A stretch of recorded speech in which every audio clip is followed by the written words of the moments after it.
All right, let's dive into something we use every single day. Something so common we probably don't even think about it anymore. But it's the very thing that stitches our entire digital world together.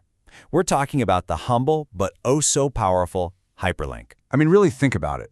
What is it that turns the internet from just a giant, disconnected pile of files into a web? What's the one thing you do over and over to jump from place to place? It's this one simple idea that connects everything. And there it is. That's the textbook definition, a digital reference. It sounds so basic, right? But that's the genius of it. It's a pointer. It's a bridge. Without it, the internet would be like a massive library where none of the books tell you which other books to read. You'd be totally lost. So here's our plan.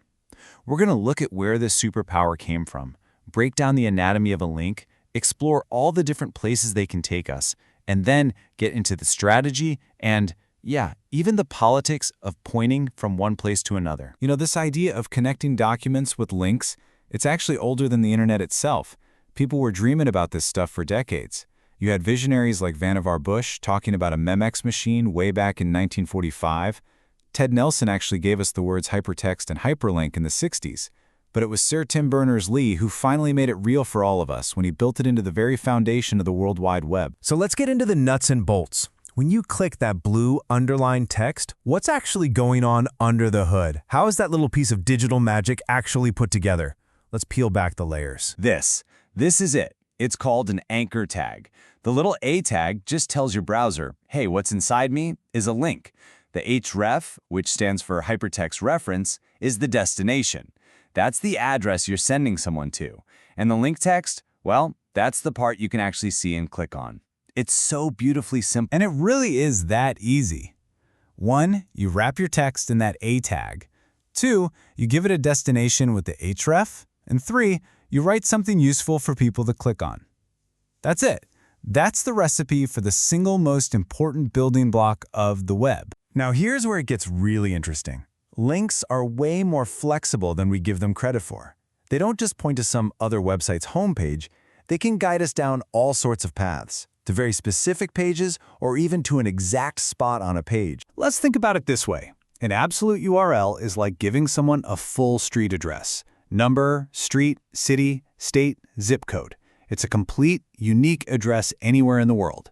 A relative URL is more like saying, oh, it's just 2 doors down the hall. Where you end up depends entirely on where you're starting from. That's super important for building websites so they don't break if you move. And check out how versatile they are. Sure, a link can take you to another site, or another page on the same site, or even jump you down to a specific paragraph.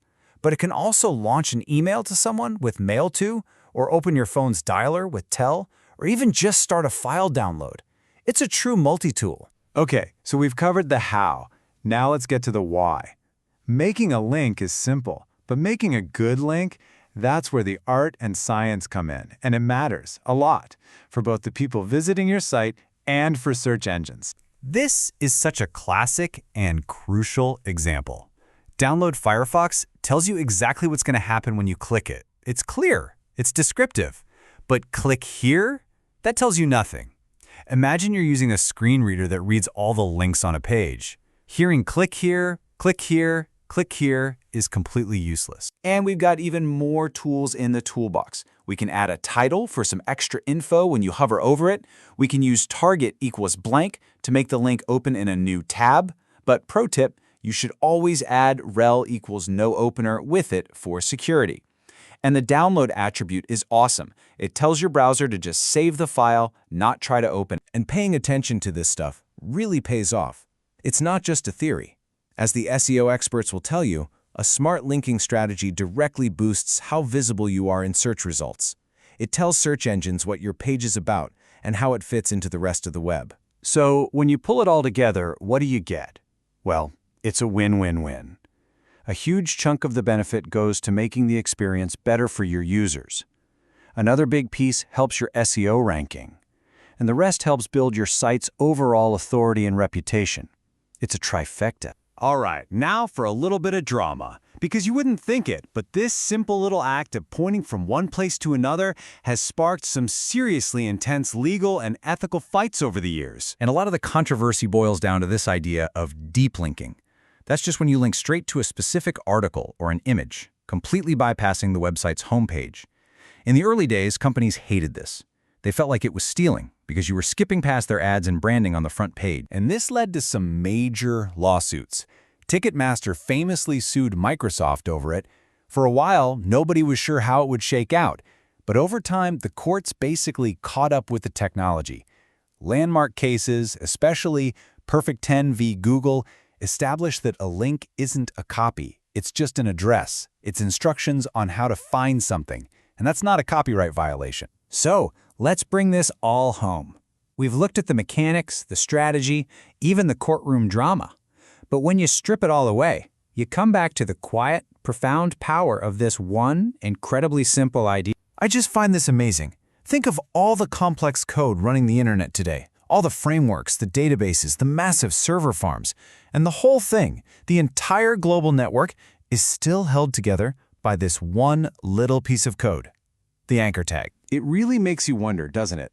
With all our incredible, complex technology, what if the most powerful thing we ever created for the web was also one of the first?